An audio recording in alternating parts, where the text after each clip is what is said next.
Hari Om.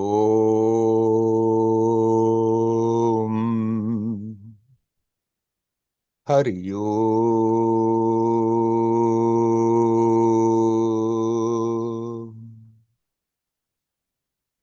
Hari Om.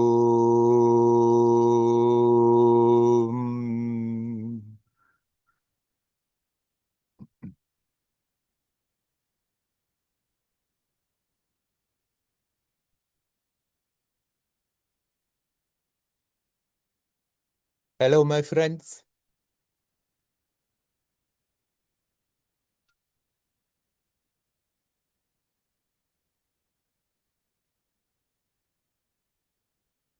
You are essentially divine.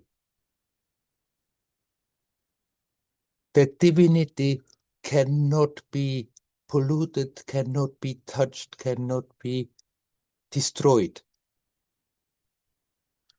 Dark forces, they always try. They can destroy so many things. They cannot touch the essence. You are that essence, pure light, divine. No matter what is happening on this manifested plane, that divinity cannot be hurt.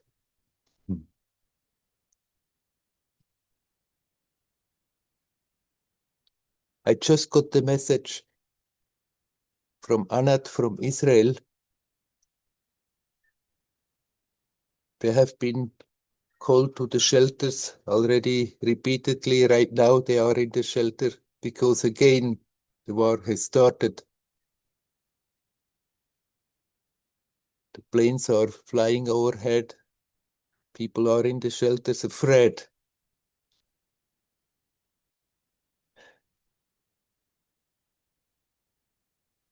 It's always the people who suffer. Everywhere, on both sides. The governments, they are being directed by forces that are not benevolent.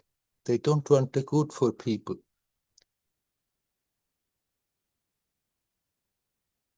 People are people. Everywhere. Basically, people would like to live their life peacefully. Just from moment to moment, from day to day, but then that propaganda that is unleashed on them is turning their hatred in directions that after that becomes destructive. It's all propaganda, and the governments on all the sides, they are being pushed and pulled by people who pull the strings, and they deliberately create hatred in people, hatred of one nation towards another nation. It's all people. We are all divine beings. We just have forgotten. And then in the context of what is happening, then the news, they are always orchestrated in such a way that people develop more and more hatred, become more and more destructive.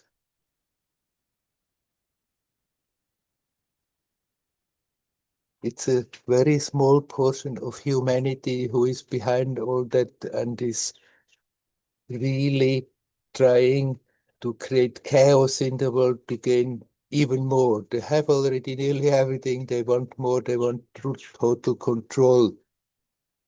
And so people are running into the trap of the media, of the news. They're always the good guys and the bad guys. They're always hatred that is increasing, believing all the stories that are being reported, they are not as they tell us. Governments are being under influence. Everywhere there are just people. And so many people in different places are in war situations, and it's, of course, horrible as an experience. Now, Anna wrote something very nice. She said she is working on using this situation in becoming more conscious, being more in the present, being more in touch with reality and develop more love. That's exactly what we should do. It's not that we should hold on to hatred and get more hateful about other people. The people are the victims of the story. The governments, they are the lackey men of forces behind them. They are not really your governments anymore. They just obey.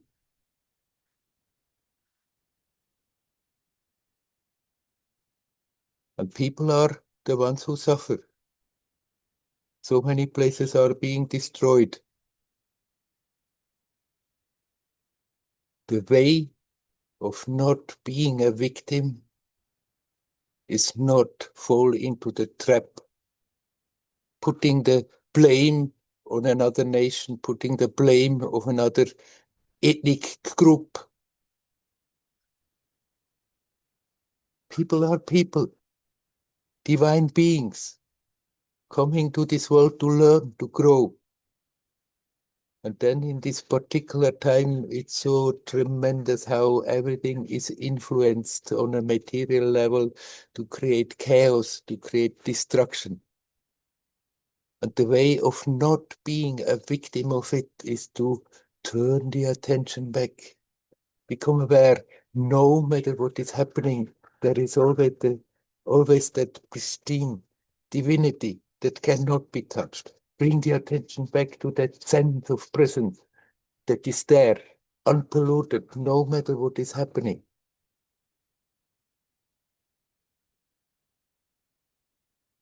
If we get rooted in that, we become aware we are never victims. External situations may sometimes be pleasant, but sometimes be terrible. But no matter what is happening, this cannot be hurt. This essential divine beauty cannot be hurt. And especially in difficult situations, it's very important to remember not to get totally pulled into that current of despair and being afraid. Fear may come, it's natural. When there are explosions, when there are all these terrible things going on, fear comes, but then we can also watch that fear. See what it is doing to our experience, see how it is manifesting physically, energetically, and learn to relax in the fear and become aware there is that behind, prior to fear, prior to thoughts, that sense of presence that we're always touching when we say I, but overlooking, because then we are immediately thinking about it, getting into the story. I'm like this, I'm like that. And then the whole story, me and the others, and the whole trouble that may be there, and get totally absorbed, overlooking that sense of presence that is not touched by any of that.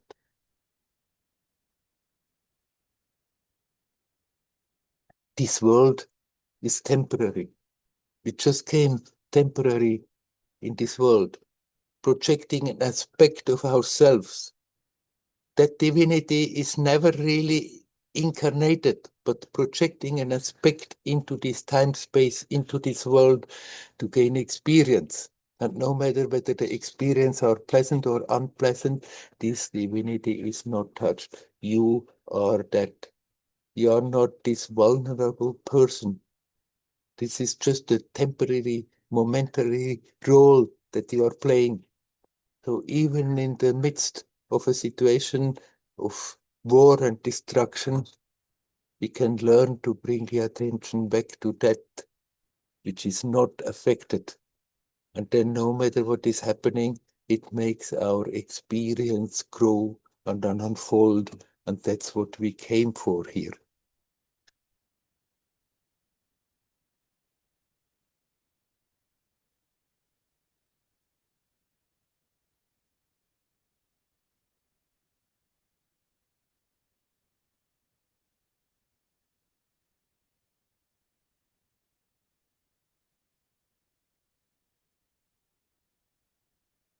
and praying for and calling out to the people in these terrible, destructive situations, no matter where in the world, no matter what side they are on. You are all people. You are all divine beings. The enemy is not another nation, another ethnic group. The enemy is our own mind that has been polluted, that we believe there are enemies outside, but actually we are creating our own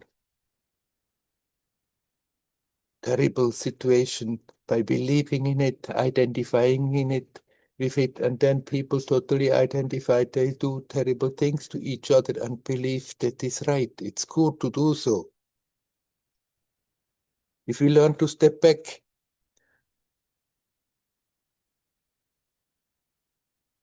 we become aware. All this is artificially induced.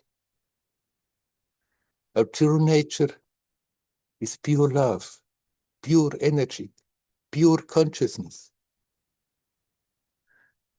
So I'm calling to all the people who are in the suffering situations, please remember, come back to that essence. Don't get into the trap of sucked into hatred and destructiveness. It is artificially produced by forces. They want the destruction. They want the chaos. They want to gain total control by doing so. But we have that possibility of not being a victim and not getting sucked into that current by coming back and connecting with that own divinity that is ever present, that is prior to anything. You are that now. You are not a person. You are not a little limited being. This person is a momentary role that we are playing. It comes, it goes up and down, but you are that which makes the experience possible. Come back home to that and learn to relax in that. And whenever we become aware how much we are with our attention sucked away from it, remember that and come back home. Relax, relax in that own sense of being alive, of being conscious, of being present, of being full of light and love. This is what the world needs now. And this is what helps everyone in no matter what situation to make the best out of it. That's what we came here for. To have these confrontations, to have the possibility to learn, to grow, to outgrow all limitations, imagined limitations.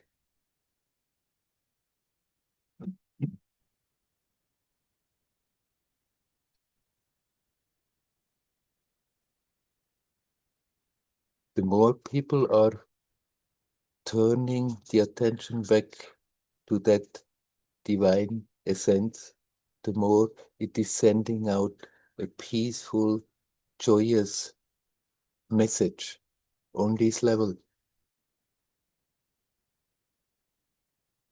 That the intent of destruction that is behind all this can be neutralized.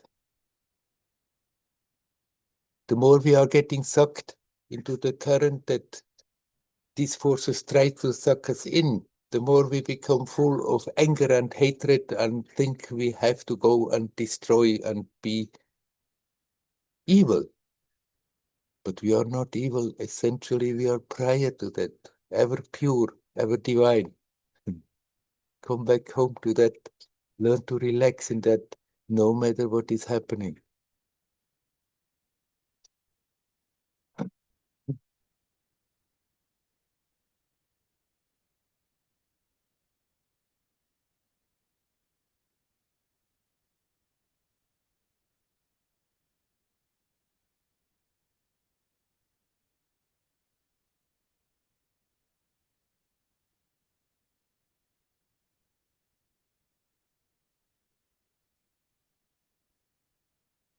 Of course, it is not easy when there is a situation like this of tension, full of fear.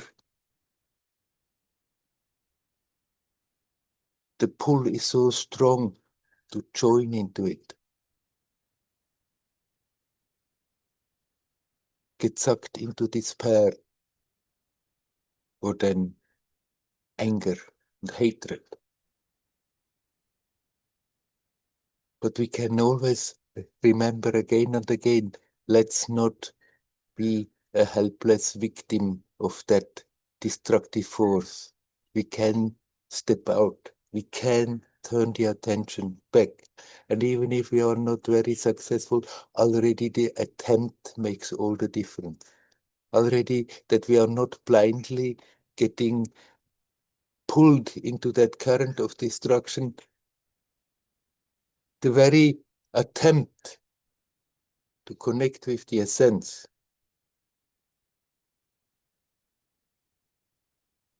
is making all the difference. And the more we are doing that, the more and more we will also be successful.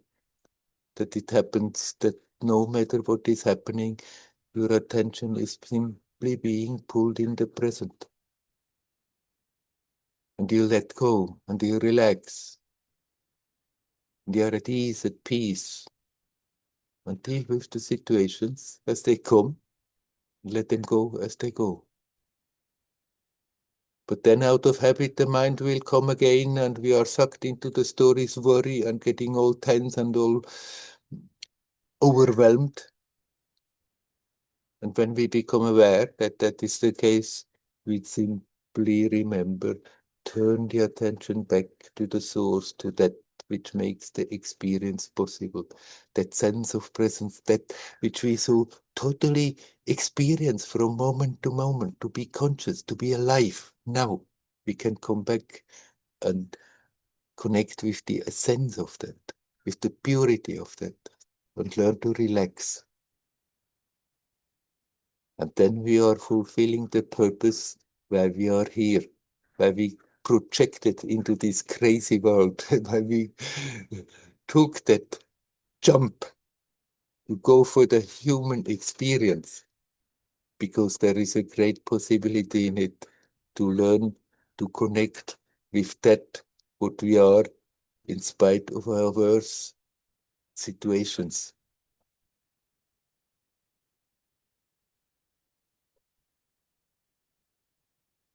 Essentially, you will remain always the same, but the experience of that keeps on unfolding, unfolding, expanding. And this human experience, this human story, this movie we came into for some time playing a role is very helpful, a very good ground where we can learn within short time enormously. This mysterious connection of a physical body and consciousness, the emotions, the energies, is a super ground to learn to grow, essentially remaining the same, but that we are collecting something very precious that makes the experience of that divinity, of that essence, expand. Let us make the best out of it.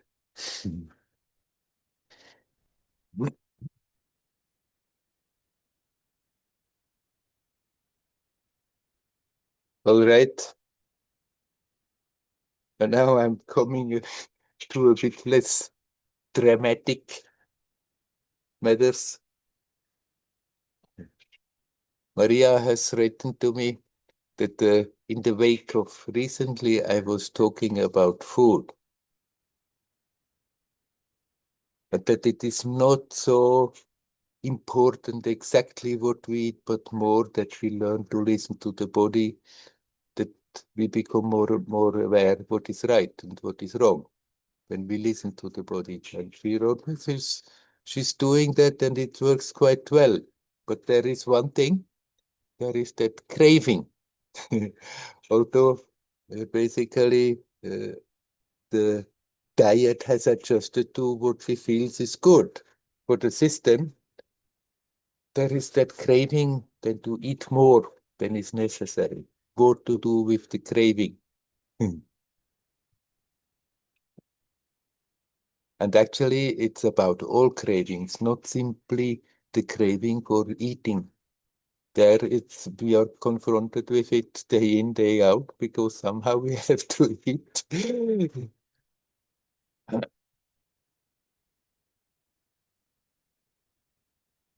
When we become aware that there is something that pulls us, and basically we have the feeling, no, it's not exactly good to go for it, then we can consciously just watch that pull,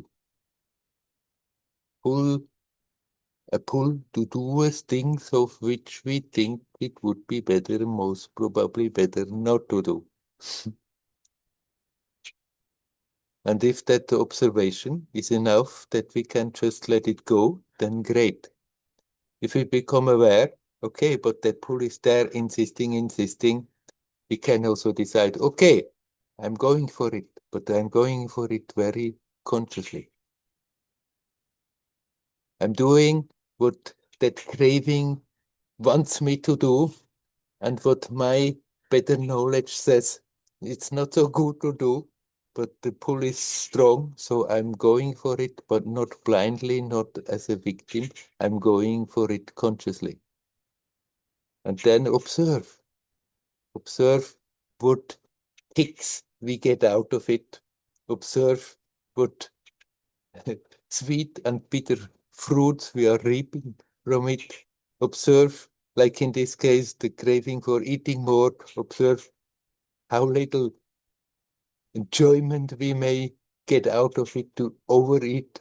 But then after that, watch the body, how the body is not happy about it and creates trouble for quite a while, and more just observing what we are doing when we are following cravings is enough that we start to let them go. Those things that are not helping, that are creating more troubles than anything else, if we go about it consciously, then automatically the taste of it is slowly disappearing.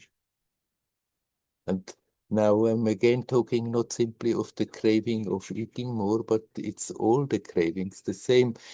There come suddenly these ideas, these cravings, and if we know that, okay, there's no harm, go for it, go for it. But if that the feeling is already there, I know it's not wholesome, it's not helpful. It creates more difficulties. So then we can just step a step back. And when we decide, no, I'm not going for it, then the mind comes, the old habit comes and creates troubles. And then we accept, all right, there is that mental work that creates tension for a moment, and then work directly with those tensions that the mind is creating. The old habit says, I want this, and we decide, no, I'm not going for it. Then there is a tension. And we can look at that tension, observe what it is doing to our experience right now, observe what it is doing physically, observe what it is doing energetically, and learn to relax.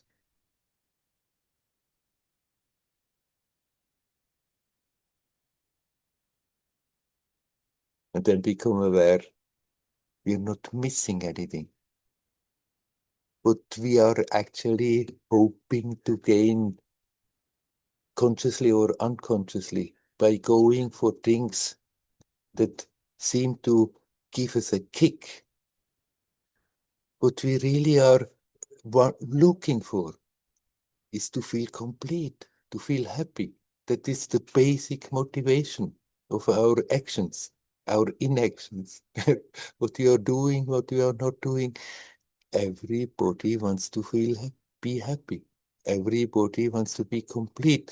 Why? Because we know deep down this is our natural state, and we want to come back to what we are naturally. And naturally, we are at ease, at peace. We are in touch with that divine beauty, with the divine creativity, and we want to express it. But that sense of being complete is already our natural state. So we don't have to somehow squeeze it out of objects. We don't have to squeeze it out of circumstances. We don't have to run around in order to somehow finally get happy and feel complete. It is here, it is now. You are the source of all that.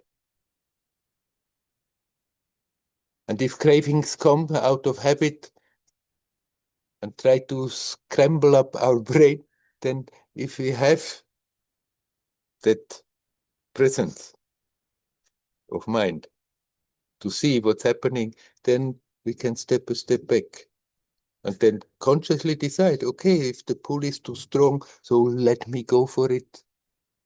But let me go for it very consciously. Not half asleep, not as a helpless victim. Let me go for it and just all along observe what is really happening. Why is this pulling me so strong? And if you observe consciously and honestly and neutrally, then we become more and more aware all that what we have been always seeking, going for things that are not helping harmony, that are not helping to feel better, that are not helping to be expansive. We still have done them because we hoped to get something extra out of it. But if we observe what's going on, we become aware that extra is coming out of our own self. When we fulfill the desires for a moment, we relax. For a moment, for a moment, we are not struggling and think, oh, it should be different, that should be that, there, this should be there. For a moment, one lets go, and in that letting go, at least to some extent, that joyousness which is part of our nature, which is never really absent, that joyousness has a possibility to bubble to the surface and be experienced.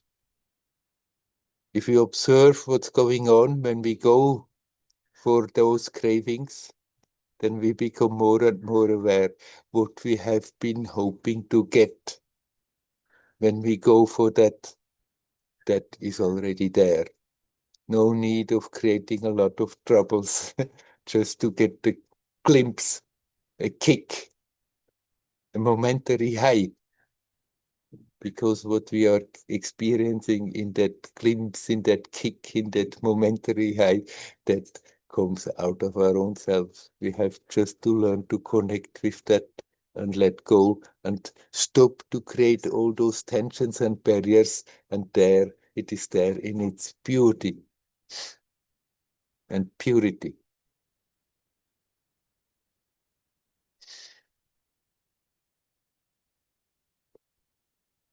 The habits, of course, they are having their own momentum, their own power.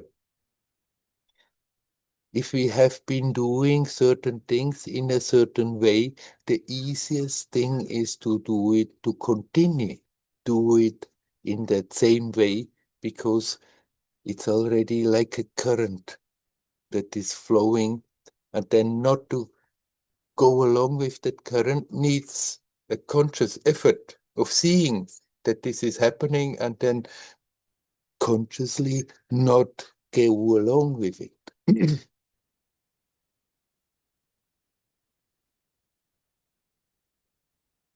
But it's so many of the things that we are carrying along with us that really prevent us from being aware what is real, what are we really, that make us run and run and run in order to get those glimpses that somehow make us feel there is more. there could be such a different way of existing. Never understanding that that very running, that very creating tension, that being so indoctrinated that in the mind we believe I need in order to be complete, in order to be happy. Consciously and unconsciously, that is so strong that prevents us from being natural, from just experiencing directly that what we are looking for has never been absent. It's always present. It's that which makes life possible. It's that which makes this moment possible. It's that which is at the base of our consciousness, of our love, of our energy. It cannot possibly be absent. And the more we become aware of that, the less power old habits have, because they cannot fool us so easy anymore. But even when we become clearer, the habit may still be there. The power, the momentum still may be there, but we can learn to check it out earlier and earlier. And each time such a thing happens and we are consciously dealing with it, no matter whether we are going along with the craving or not, but if we are dealing with it consciously, then that momentum is reducing.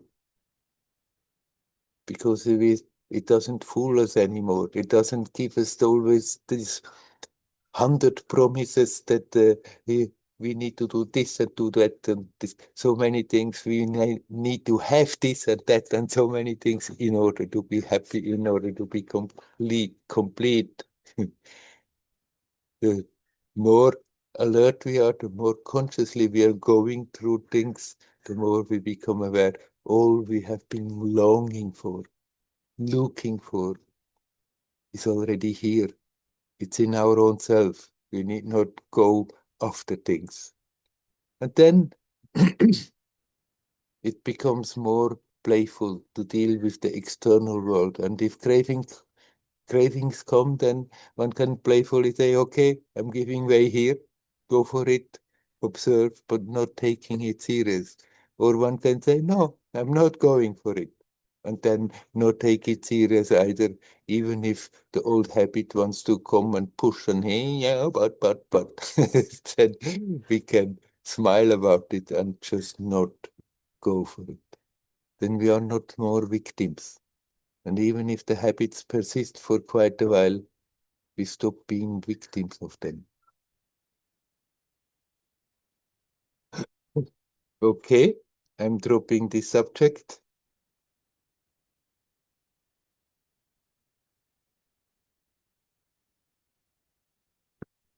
I see Maria is here. Hello, Maria. You are muted. You have to unmute if you, yeah. Hello, thank you so much, Werner, for this full answer. It's a very full answer. the yeah, I had considered the one of the ways, which is the one of saying no to the craving. Fortunately, as I was mentioning to you in my message, I feel that now with the meditation over the years, I am much more sensitive, Yeah. so I can discern, and that's a miracle by itself, I feel. you know, is to be able to, because I remember hearing it from you and from other people, you have to feel what is good for you with food. And it was like, it sounded like so abstract still. Yeah. So, like a good concept, but it was like, how do I do that, Yeah, yeah, yeah. And because the mind is always wanting the how. But as time goes by, now I can feel more. And I was recently, the last week, because I was working from home the entire week, and I had more time to feel, to go slowly, not to have so many stimulus. I could feel one day clearly my mind wanting more food. It happens always at the end of the meal, at the end of lunch, the mind wanted like something more, something more. And then I felt my stomach, and I felt my stomach is full. Yeah, So there is a mismatch here, you yeah, know. yeah. And it was a really happy moment. It was like, okay, this is the moment. This is the moment where there is this wanting more from the mind, but Mm, the body message is, I'm happy. mm. No, no need for more. Um, and wow, that was a beautiful moment. It's like, yes, now this is the sensitivity that allows me to feel and to see, and then to be able to take a decision. Yeah, yeah. And at that point in time, I realized no more. And I had to look at the picture of my teacher to get the strength, looked at him and said, okay, I need to say no to this one. But I have not considered so clearly the other answer you gave, which I find very interesting. The, when going for it, but consciously Mm. noticing what is happening, what's the movement, what are the consequences, and so on. And I am crystal clear, when I overeat, my body suffers and Yes, my level of energy suffers. And it's suffering, really. I can feel the acidity in the stomach, like the pressure. Before I couldn't, but now it's like I don't want to inflict that upon my body. yes. It's not a good idea. Yes. But I mean, as you were talking today, I was reflecting on, I come from Spain. It's a culture that places an enormous amount of energy into food. For it has a positive side, which is we care a lot about what we eat. So that's a positive side. But the other thing is the quantity. It's like almost anything is celebrating eating, eating, eating, Yeah, yeah, and eating 3 times a day is the normal thing, and now I feel for myself two is plenty. yeah, yeah. Um, and some days I feel actually once is enough. A Yes. good lunch often is enough. And I also feel that with as I make progress with meditation, I need to eat less. Somehow it's like to have good energy, less food is better for me Mm. than before. Before I had to eat more in order to gain energy, and now it's like the thing that I need to work on is to reducing a bit, not too much, but a bit. Yes, That's how, yeah, yes. Sure. If there is that heaviness in the system, then it's not so easy to connect. It's much easier if the body feels at ease and light. Yes, the nervous yes, system is more ready than to connect with subtler energies. yes, Right. The traditional yogic uh, way of how to deal with food is you fill your belly half with food, a quarter with water, and a quarter with air. Meaning you leave a quarter not full.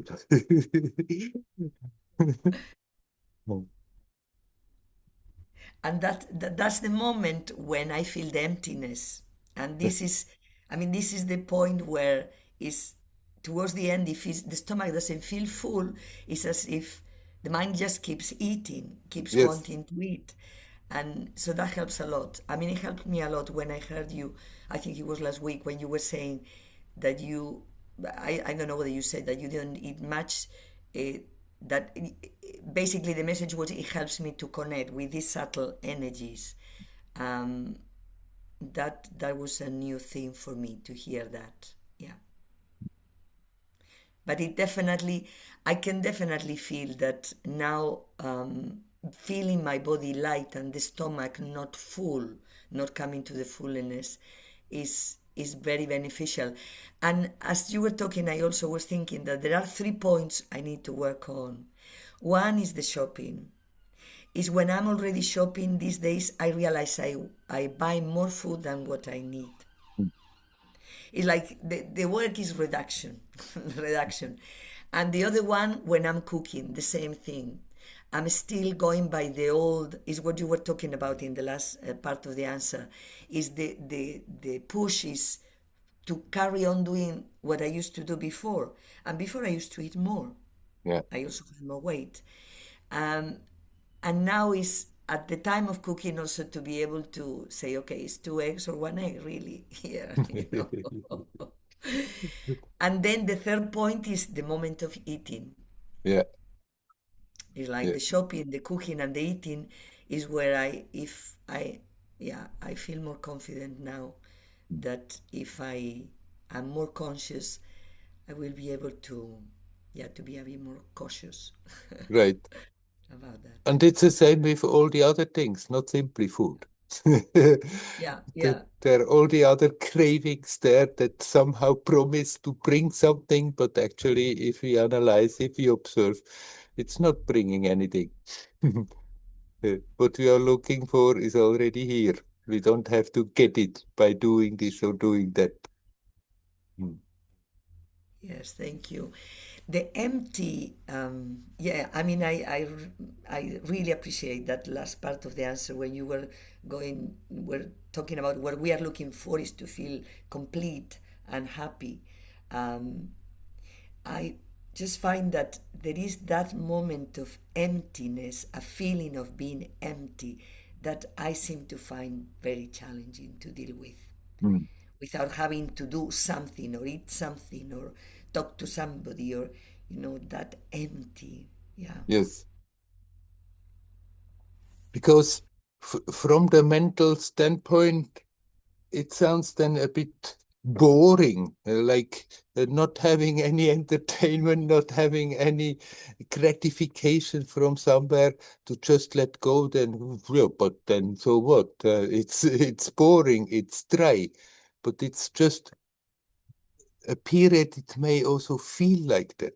That oh, okay, you're getting in some kind of a dry space. Yes. But then, Yeah. if you are not resisting, if you are not thinking, oh, that's not interesting, but you keep going, you get through that dryness. Uh, and the magical word there is that you learn to relax in it, that you're not somehow there in tension and keep the attention on that mental level, because from the mental level, looking at that emptiness, it looks, yeah, empty, but not interesting, not appealing. But Yes. if you learn to relax in it, then you become aware, it's just on the surface because we have the habit to look from a certain perspective that makes it appear so dry and so empty. But if you learn to relax and then your attention goes deeper, you become aware that emptiness is filled to the brim. It's not empty at all. It's full of the joyousness of existence. And the more we are capable of relaxing in that, the more it's opening that up and brings all that sense of fulfillment along with it. Wonderful. I believe you. I believe you. Very good. I feel it's very important to hear from somebody who has gone through and then there is a, yeah, I have the faith that because that's a big challenge for me. But yes, intuitively, I understand that this is the way through is the way out, or the way out is the way through. Yes. Yes. Okay. Okay, thank you so much, Werner. So appreciated. You're Yeah, welcome. I thank wish you. you well. Hari Om. Hari Om. Ariom.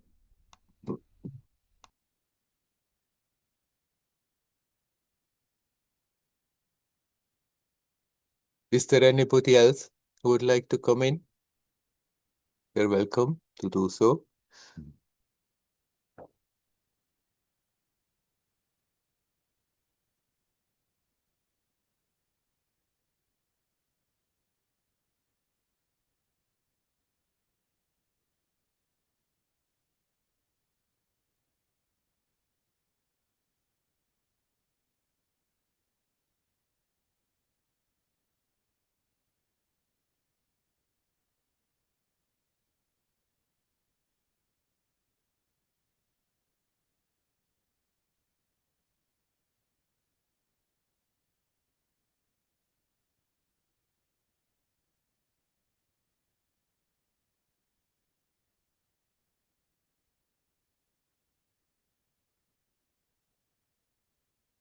Hmm. Nobody seems to want to talk. Hmm. Why does everybody want to be happy? Why is it? Recently I said that in a satsang, but everybody wants to be happy. When somebody told me that they are not more feeling that motivation for spiritual gain or achievement or getting somewhere, then I said, well, just look at yourself and feel everybody wants to be happy. You can keep that as your motivation to go deeper. And then somebody in the audience said, no, I don't. I said, everybody wants to be happy. And that man said, no, not me. I don't. But actually, he has not either he made a joke or he has simply not examined what he is looking for. Even if that external glitter has a bit lost its power, its fascination, the motivation, whether we know it or don't know it, behind our actions, that we move at all, is to get closer to that sense of happiness. Even if somebody is not more feeling I have to run around and run around in order to become happy, still the motivation for all that we are doing or not doing is that we want to connect with that sense of being complete, with that joyousness of existence that is always there.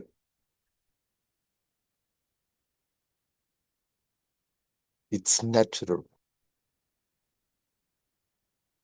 to want to be happy. It's nothing wrong with it. It's nothing immoral about it. It just becomes immoral if we run around and trample over other people and hope to get happiness no matter how much we are hurting others. There we are screwed up, and that's, of course, not the right way to go about it.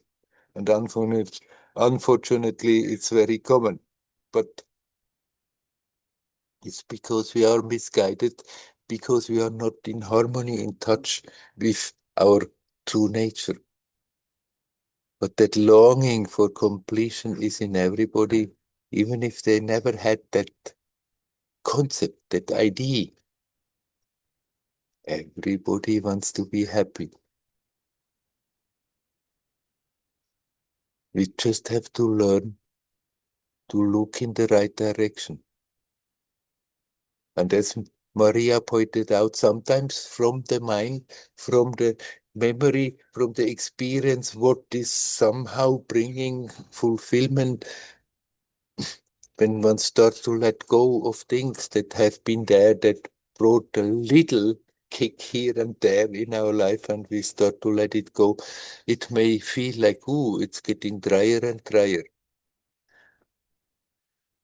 It's like the old is slowly going and the new has not come, and there seems to be a bit a desert in between, that the little kicks, the little joyousness that I had before seems to disappear and nothing deeper, nothing new comes. But if we patiently continue and learn not to be fixed and full of tensions, but if we learn to let go, then we become aware, oh, it has always been there. We just have not recognized it. What looks as emptiness from the perspective of the mind is full to the brim with that joyousness of existence. We don't have to run after things in order to connect with that. We don't have to create tensions and tensions in our system and then finally let it go. And then for a moment, have that connection.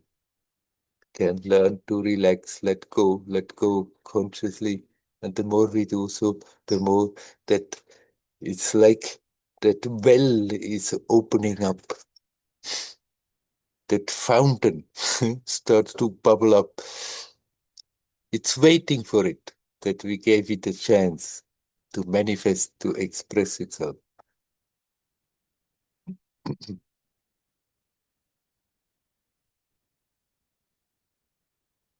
Okay, just before when I started talking again, I saw the picture opening up. Josh, did you want to say something? You're welcome to come in. Hi, Werner. How are Hello, you? Josh. Oh, quite okay. Oh, yeah, I just kind of, yeah, wanted to chip in a little bit and say, uh, that, yeah, I really enjoy listening and watching these satsangs that we have together. Um, I suppose if I would ask you a question that was relevant,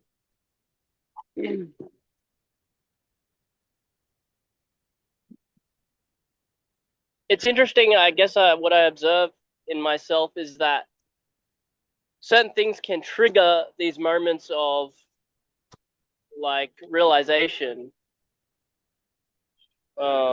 Like they have the potential for that. Like it can be a word, or and it often happens with these things in a spiritual context, right? Because I guess if I were to speculate about why, it's like we've been exposed to certain ideas, and very slowly they kind of percolate in the system, penetrate into kind of the understanding that we have, and it's interesting as well. Another thing I notice is when there's intention in the system, or a conflicting intention, or any strong energy, I don't know whether, I don't think I can say whether it's good or it's bad, because it just, but I find that quite interesting, or like trying to understand, okay, I'm trying to have a conversation, and within me, this, this here body, it's like I don't know if there's hidden intention behind my own words, and then I feel like, oh, do I have to feel bad, or do I have to feel like am I not really like being genuine or sincere in this moment with this person, and then why not, and then that goes into a whole thing. So I wonder if you could um yeah, share about that, tell me Hmm. about that. Well, this this concern comes because there is that fear. Maybe I'm not doing right, maybe I'm not behaving right, and then maybe they have not nice ideas about me. And so, because of that concern of wanting to do it perfect, wanting to do right, and wanting to do in such a way that people are also happy with me, comes out of that insecurity, that still the identification that me, I am this person, and this person has to be right. This person has to also not make mistakes. This person has also to be liked and admired, get a positive feedback. And then it, that creates a tension that makes us uh, not capable of simply naturally acting so easy. So learn to be natural. Remember, when you are when you are meeting with people, then sometimes remember how you felt when you were a little boy, how you felt like approaching people, because then in the little boy, these kind of ideas were not there. Unfortunately, very quickly they are developing, they are being pushed, but still there is a that innocent and relaxed approach of children with with other people, with situations.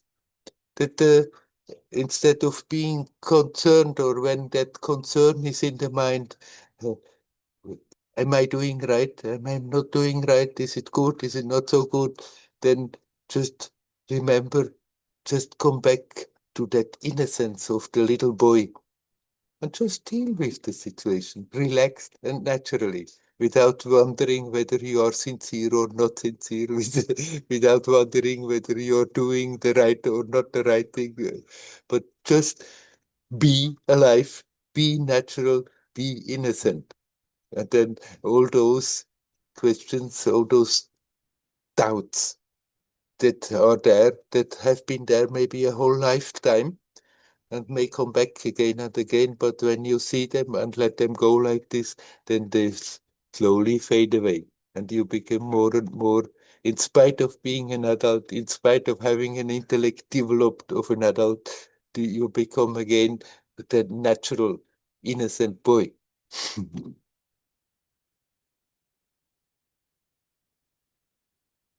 Yeah, I really resonate with what you were saying. Um, and I really felt that as well, like you're describing. By that I just mean, I meet someone new, or speak to, go up to someone, speak to them, and sometimes there's this kind of really jubilant feeling, like, oh wow, and I don't ever know, I know sometimes where is this coming from, Yeah. but also in the kind of what I would call my exploration of the nature of happiness. Um, it's really interesting because you can kind of, when you kind of remember, or at least this is what kind of one of the practices I've tried. This is a few months ago now I started, but or even a few years, just to be happy, because there isn't really any reason not to be. Yes. Um, and I don't, yeah, I don't mean that like, if people are in genuinely harsh or disturbing kind of situations, there's something that can be done in that moment, but that too can come from that same place, right? That can come from joy or happiness, or I don't know. I don't want to say anything incorrectly here, but yeah, and so that's really, yeah, that's really kind of, I guess the mind kind of tries to make an intricate pattern out of many things, but the simplicity of that, in the pure enjoyment in life. And now the question I have, or what comes to mind about that is, well, is there actually any difference between, like, or is it on the same spectrum as like happiness and pleasure? Like, is like just happiness just a subtle form of pleasure, or joy just kind of like pleasure is the physical manifestation, or I don't know. That's because when it comes to desire and this kind of stuff, it's like really trying to strictly prevent yourself from doing something that you can rationally see as, not optimum for you, to take a really kind of mechanical view of it. Makes a lot of sense, but I'm kind of rambling here, so I'll let you. Yeah, anyhow, is the is the happiness and the pleasure, is the happiness just a part of the pleasure, or is it the mental thing that the physical body, it's the pleasure, and mentally it's happiness? No, it's not that. We can, of course, have physical pleasure, and we can have mental pleasure, and we can have intellectual pleasure, but that happiness I'm talking about is not an ecstasy. There are also the spiritual uh, ecstasies, and there are the physical ecstasies. There are the spiritual ecstasies, and these are still just experiences. They come, they have a peak, they go. Nothing wrong with that. But that happiness, that joyousness I'm talking about is not the product, is not simply an experience that comes, has a peak and goes. Nothing wrong with those experiences. They can be very helpful. They can be encouraging.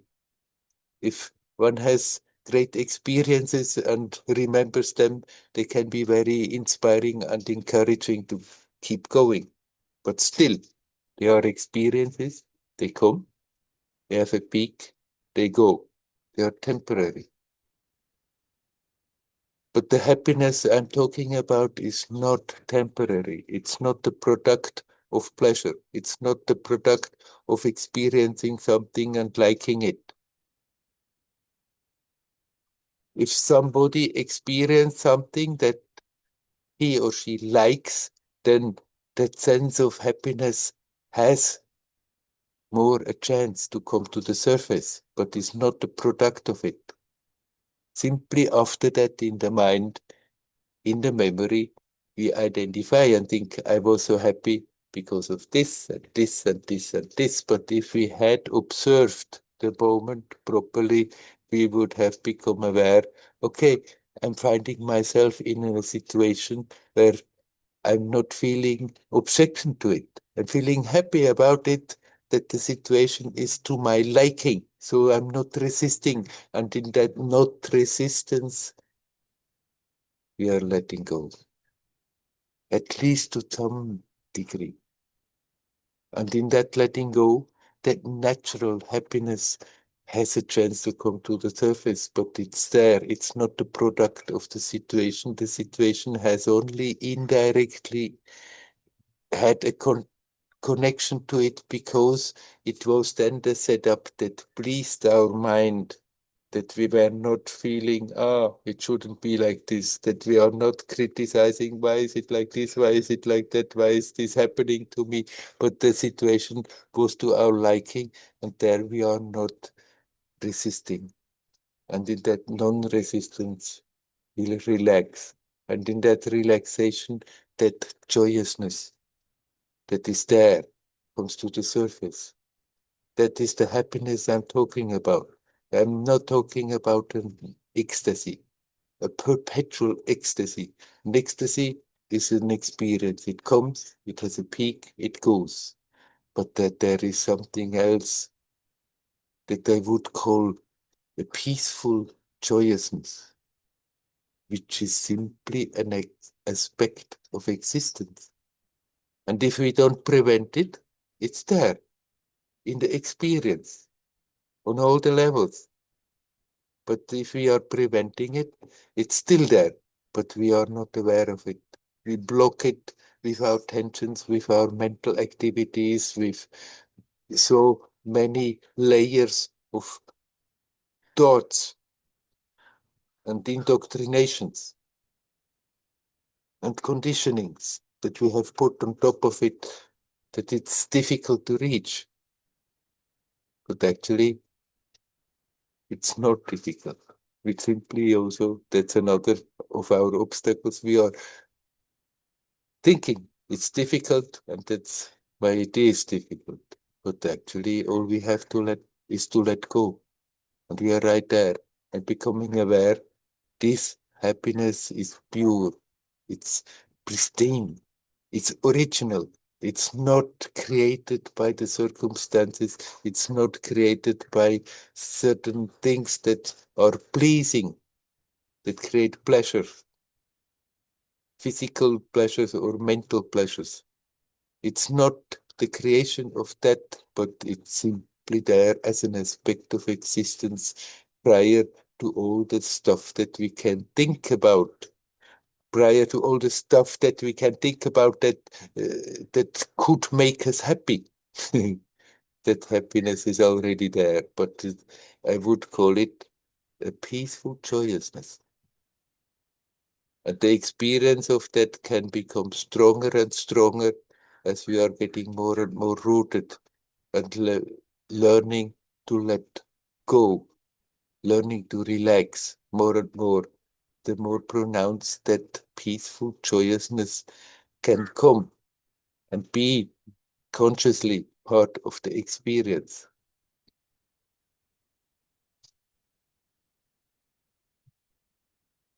Pleasure is momentary.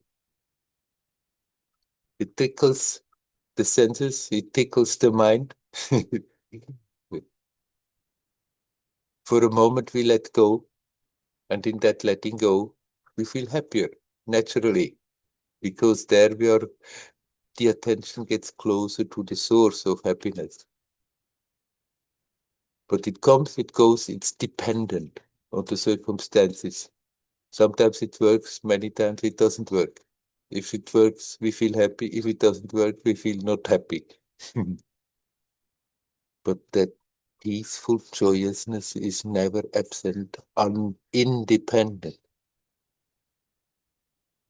Sometimes it may manifest as an ecstasy, but then that's fine. Ecstasy comes, it's a peak, it goes. But even if the ecstasy is gone, that peaceful joyousness is still there as a current, never ending. It hasn't started because it's not the product or the byproduct of anything. It's simply an aspect of existence.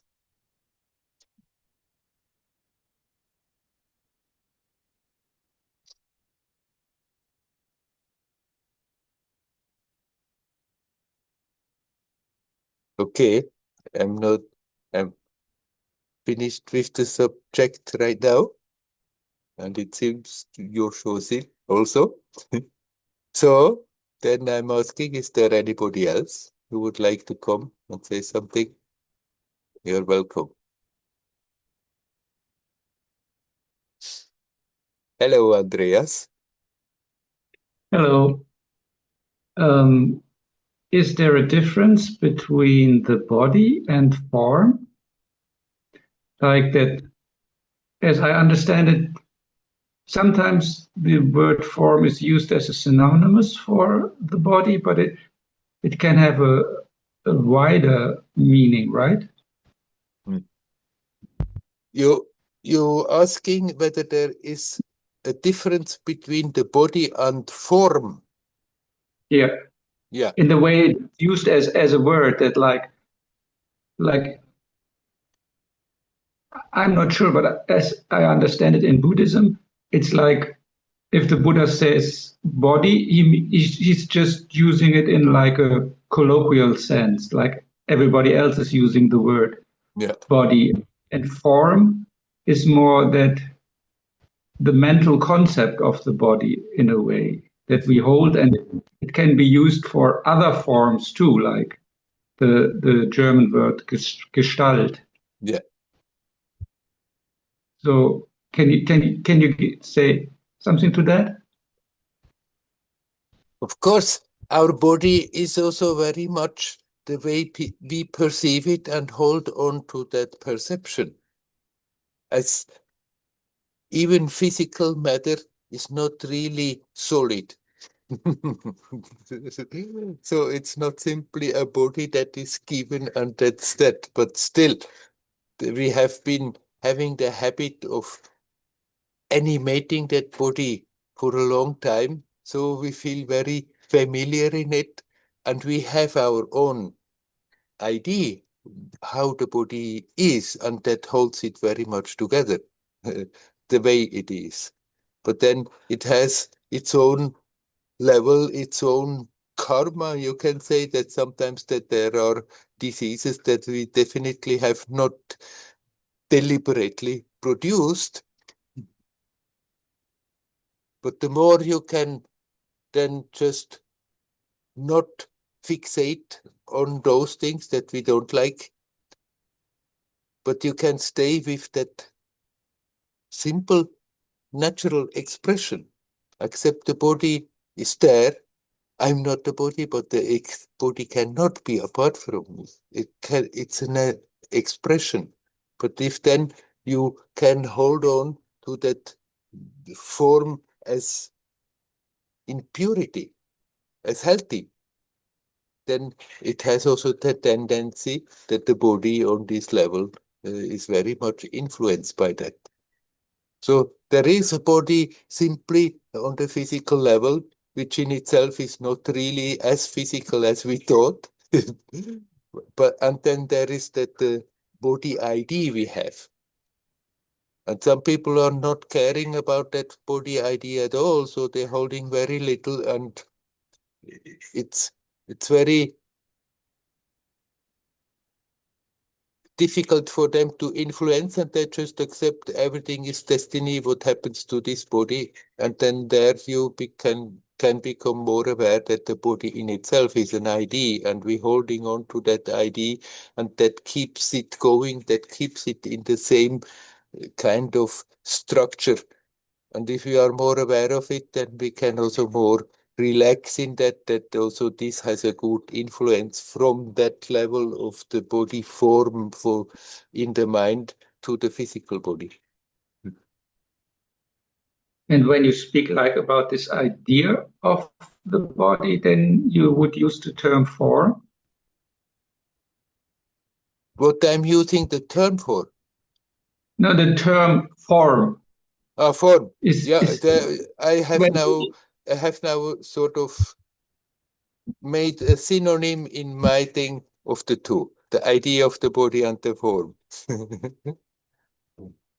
yeah, the idea. So the form is, that's what I was asking. The idea of the body, you could call form. Yes, you Like can. is it? Yeah. Yes. And if you, and this idea could be changed. This idea can be changed, yes. The imprint, of course, is there very strong. And even if you want to change it, it may not change much immediately. But if you persistently work on that you change that imprint, then then that imprint is changing, which has also after that quite an effect on the physical manifestation. Could you give an example for that? That if somebody has felt all the time the helpless total victim of whatever diseases comes along, whatever cold comes along, whatever negative influences there from people, that makes us tense and feeling very bad, if one learns to not think like this, to think, hey, this body is an expression of myself. And I, in my center, I am whole, I'm healthy, I'm complete. So that completeness, that health can also flow out or into the manifestation. Then people may become aware they are capable of dealing with attacks like infectious diseases and such stuff much easier, to just deal with it, let them come, deal with them, and let them go, and the body need not be sucked into it, need not get sick. Okay. For example. Yes. I mean, Yeah, there are yogis that they really work on that, and I'm not necessarily recommending that you have to make efforts in that direction, but that there are yogis that then can work on that very strongly, and then that capacity of thinking their body becomes so strong, it becomes a city that with their body they can walk through walls, or they can make it bigger or smaller, or they can float in the air. That is simply because you can make that ID so strong that the physical body after that immediately reacts to it. Usually, as this is not the usual way of manifestation right now in this world, it needs a lot and lot of work of those yogis, and one can wonder whether it's worth the trouble to do so. That maybe that energy can be used better to go directly to the essence than work on that. But at the same time, on the way playfully, we can also be aware how much our ideas and the manifestation are connected. And because of that, sort of make it a bit less problematic, the whole manifestation story.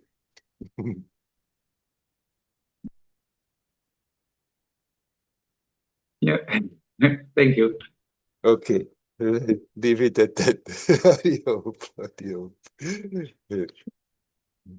I don't have another question right now. Yeah, good. Thank you. You're welcome.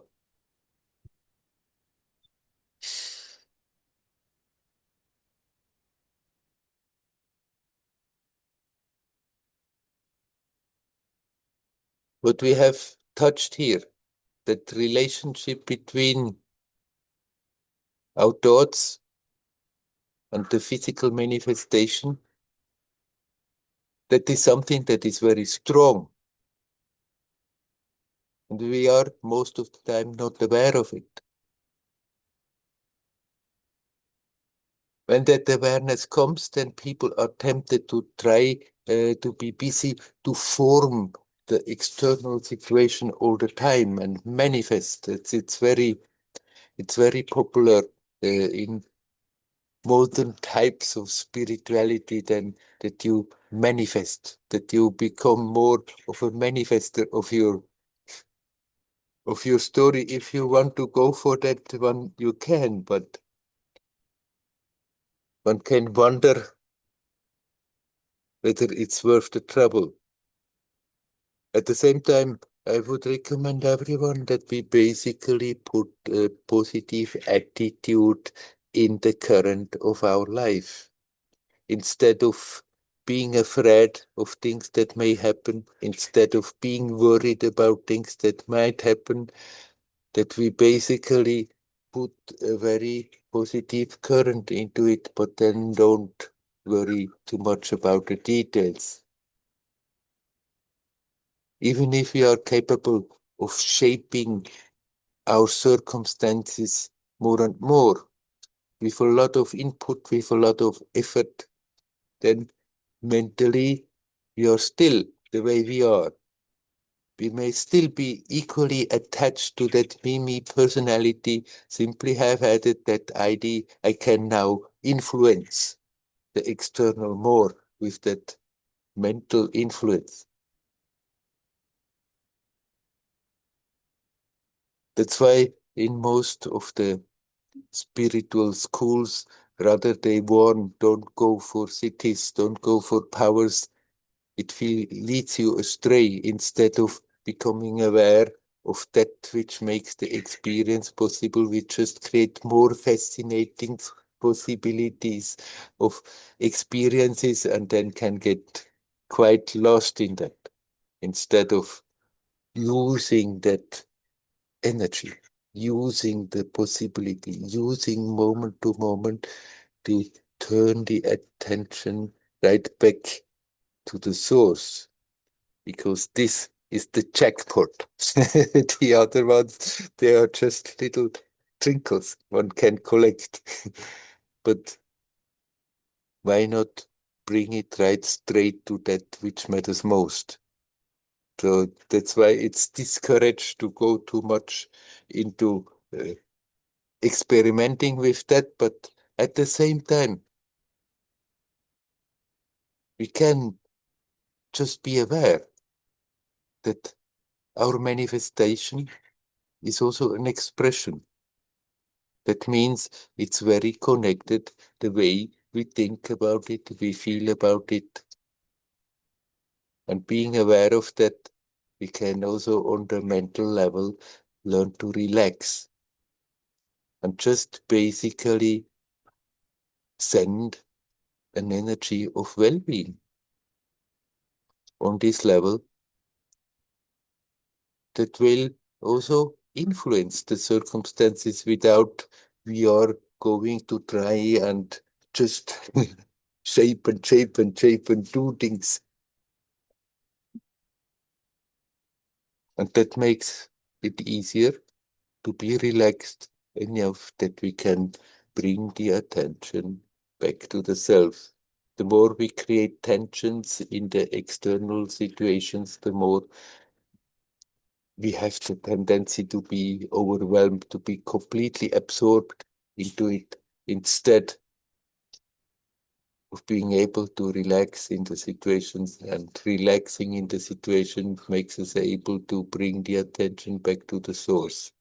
That's where it's most worth to put our time and energy.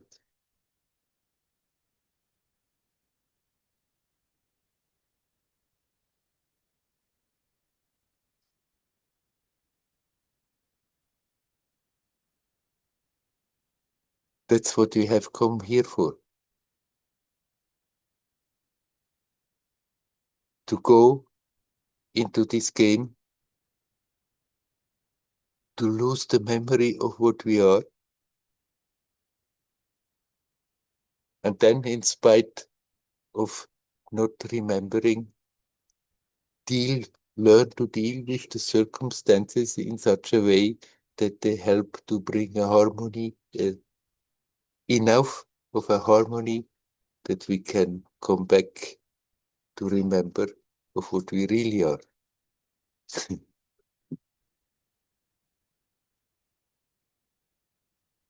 That's what we are here for. That's the most beneficial way of spending our time. At the same time, we can playfully arrange our circumstances as good as it goes without getting overwhelmed by it, without getting sucked into it, without making our well-being dependent on it. Playfully, somehow or other, we have to spend time. Playfully, we can go about it, but the main thing is always bring the attention back to that which makes the experience possible. That's where all the joy is coming from. That's where all the blessing is coming from. That's where all the happiness, the beauty, the creativity is coming from. Let's come home to that as good as we can. I wish you all well. Hari Om, Hari Om, Hari Om.